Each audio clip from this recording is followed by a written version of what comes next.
कैसे हो? उम्मीद है सभी अच्छे होंगे। Welcome back in your channel math with MK। Today we discuss science topic class 10th। Chapter is first chemical reaction and equation. देखिए बेटा, मैं यहाँ से वही क्वेश्चन करवाऊँगा जो इसको आज जिस क्वेश्चन के आने के चांसेस बहुत ज़्यादा है। विश्वास कीजिए बेटा, ये मैं जो क्वेश्चन करवा रहा हूँ वो 100% एग्जाम में आएंगे। क्लियर है? आप लोग नोट कर लेना इसको। फर्स्ट क्वेश्चन स्टार्ट करवा रहा हूँ। ये कह रहा है why should A magnesium ribbon be clean before burning in air. Magnesium ribbon को वायु में जलाने से पहले साफ क्यों किया जाता है? तो बता दो बेटा मैं आपको पहले, मैग्नीशियम रिबन यानी कि मैग्नीशियम एक मेटल है। क्लियर है? और मैग्नीशियम मेटल जब इन्वायरमेंट में रखी जाती है ओपनली, तो इन्वायरमेंट में प्रेजेंट ऑक्सीजन के साथ रिएक्शन करके ये मेटल ऑक्साइड बना लेते हैं, यानी कि मैग्नीशियम ऑक्साइड बना लेते हैं बेटा। मेटल ऑक्साइड क्या होते हैं? मेटल यानी कि कोई भी धातु जब ऑक्सीजन के साथ रिएक्शन करेगी तो 100% मेटल ऑक्साइड बनाएगी। यहाँ मैग्नीशियम मेटल है यानी कि धातु है, ये ऑक्सीजन के साथ वायु में उपस्थित जो ऑक्सीजन है उसके साथ रिएक्शन कर रही है तो ये मैग्नीशियम ऑक्साइड बनाएगी। क्लियर? अब स्टार्ट करते हैं answer. Magnesium rubber should be clean before burning in air. Magnesium rubber को साफ किया जाता है वायु में जलाने से पहले, क्योंकि magnesium metal react with atmospheric oxygen. क्योंकि मैग्नीशियम मेटल जो है एटमॉस्फेयर के अंदर उपस्थित ऑक्सीजन है उसके साथ रिएक्शन कर लेते हैं, react with atmospheric oxygen. Oxygen के साथ रिएक्शन कर लेते तो क्या बना लेते हैं? Magnesium oxide. और उसके ऊपर मैग्नीशियम के ऊपर मैग्नीशियम ऑक्साइड की लेयर्स जम जाती है बेटा। और जो लेयर्स जम जाती है जिसकी वजह से वो जब उसको जलाते हैं ना मैग्नीशियम रिबन को, तो वो मैग्नीशियम ऑक्साइड की लेयर उसको जलने नहीं देती। ठीक है?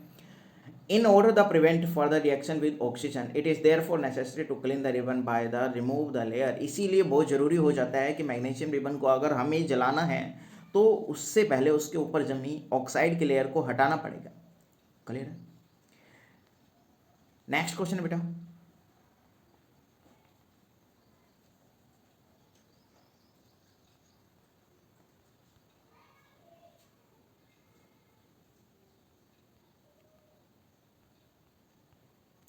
What is meant by exothermic and endothermic reaction. बेटा एक्सोथर्मिक रिएक्शन और एंडोथर्मिक रिएक्शन किसे कहते हैं? एक्सोथर्मिक रिएक्शन से नाम आता है एग्जॉस्ट फैन। बेटा एग्जॉस्ट फैन हम रूम के अंदर लगाते हैं ना, वो क्या करता है? रूम के अंदर जो गर्मी होती है उसको बाहर निकाल देते हैं। क्लियर? यानी कि हवा जो गर्म हवा है टेम्परेचर को कम कर देते हैं, गर्म हवा है उसको बाहर निकाल देते हैं। एग्जॉस्ट फैन क्या करता है? सिंपली यानी कि हीट को बाहर निकालते हैं। तो एक्सोथर्मिक रिएक्शन भी सेम है बेटा, एक ऐसी रिएक्शन जिसके अंदर कोई हीट बाहर निकलती हो उसको बोलते हैं एक्सोथर्मिक रिएक्शन। और एंडोथर्मिक रिएक्शन एक्सोथर्मिक के जस्ट अपोजिट है। तो एंडोथर्मिक रिएक्शन के अंदर क्या होगा? हीट इन्वॉल्व होगी, यानी कि हीट है वो अंदर आएगी। क्लियर?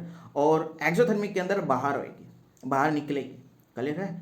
आगे समझ में? एक्सोथर्मिक के अंदर बाहर निकलेगी और एंडोथर्मिक के अंदर अंदर आएगी। क्लियर?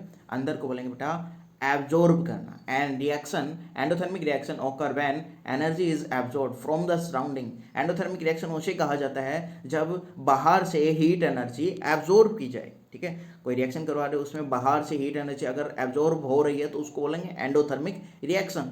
क्लियर? जैसे वो फोटोसिंथेसिस के अंदर क्या होता है? ये प्रकाश संश्लेषण की प्रक्रिया बेटा, जिसके अंदर पेड़ जो होते हैं, ट्रीज जो हैं, वो अपना खाना तैयार करते हैं। कैसे? वो सनलाइट लेते हैं, सनलाइट रे लेते हैं, यानी कि हीट ले रहे हैं ना, सूरज से हीट ले रहे हैं, तो उसके बाद खाना बनाते हैं वो अपना। क्लियर? तो हीट एनर्जी लेते हैं, उसके बाद ये रिएक्शन होती है फोटोसिंथेसिस। तो एनर्जी ले रहे हैं तो हुई ना ये एंडोथर्मिक रिएक्शन। क्लियर है? क्यों? क्योंकि यहाँ हीट ली जा रही है। सेम वे बेटा मेल्टिंग ऑफ आइस। आइस यानी कि बर्फ़ पिघलती है, तो जब कब पिघलती है? जब टेम्परेचर हाई होता है, यानी कि हीट उसके अंदर आती है, जब भी तो बर्फ़ पिघलती है। क्लियर है? नेक्स्ट क्वेश्चन बेटा, why is respiration consider to be an exothermic reaction. Respiration क्या होता है? डिस्प्रेशन होता है सब्सटेंस जो हम ऑक्सीजन ले रहे हैं ना और वापस बाहर छोड़ रहे हैं कार्बन डाइऑक्साइड, इस कंप्लीट सर्कुलेशन को बोला जाता है बेटा रिस्प्रेशन। क्लियर? तो भाई रिस्प्रेशन को एक्सोथर्मिक रिएक्शन क्यों कहा जाता है? मैंने अभी ऊपर कहा बेटा, एक्सोथर्मिक रिएक्शन वो रिएक्शन होते हैं जिसके अंदर एनर्जी निकलती हो। तो जाहिर सी बात है, अगर रिस्पिरेशन रिएक्शन को एक्सोथर्मिक रिएक्शन बोला जा रहा है तो जाहिर सी बात है यहाँ एनर्जी निकल रही होगी। वो कैसे बेटा? जब हम सर्वाइवल करते ना, यानी कि जीने के लिए, ज़िंदगी जीने के लिए क्या चाहिए? हमें खाना चाहिए ना। हम खाएंगे तो खाने से क्या मिलेगी? बॉडी को एनर्जी मिलेगी ना। कब? जब अब खाना है हम पचा के, यानी कि डाइजेस्ट होगा। पहले खाना खाएंगे, उसके बाद बॉडी के अंदर डाइजेस्ट होएगा, यानी कि पाचक होगा। उसके बाद उसके छोटे छोटे पीस हो गए, वो डाइजेस्ट होगा बेटा। उसके बाद लास्ट स्टेज में उस फूड, यानी कि जो भी हमने खाया है, उससे ग्लूकोज बनता है। क्लियर है? और यही आगे जाकर जब ग्लूकोज बनता है ना बेटा, ये ग्लूकोज का फॉर्मूला होता है C6H12O6। क्लियर? जब ग्लूकोज बनता है खाने से, हम ऑक्सीजन लेते हैं नाक के द्वारा, ऑक्सीजन अंदर जाती है। यही ऑक्सीजन ग्लूकोज के साथ रिएक्शन करती है बेटा। और यही जो ऑक्सीजन है ग्लूकोज के साथ जैसे ही रिएक्शन कर लेती है तो कार्बन डाइऑक्साइड निकलती है। कार्बन डाइऑक्साइड नाक से वापस छोड़ देते हैं।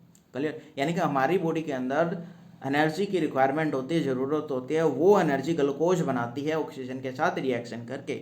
ऑक्सीजन के साथ रिएक्शन करके ग्लूकोज बनाती है कार्बन डाइऑक्साइड भी, वाटर भी और एनर्जी भी। क्लियर? कार्बन डाइऑक्साइड हम छोड़ देते हैं नाक से, वाटर भी जो बॉडी है रिक्वायरमेंट नहीं होती उसको बाहर निकाल देती है। क्लियर? एनर्जी जो इस रिएक्शन के दौरान एनर्जी बनती है वो बॉडी के अंदर लग जाती है। यानी कि बॉडी की जो रिक्वायरमेंट होती है, जहाँ जहाँ जो रिक्वायरमेंट होती है पावर की, एनर्जी की, वो वहाँ अपने आप ऑटोमेटिक बांट लेती है अपने अपने हिस्से में। क्लियर?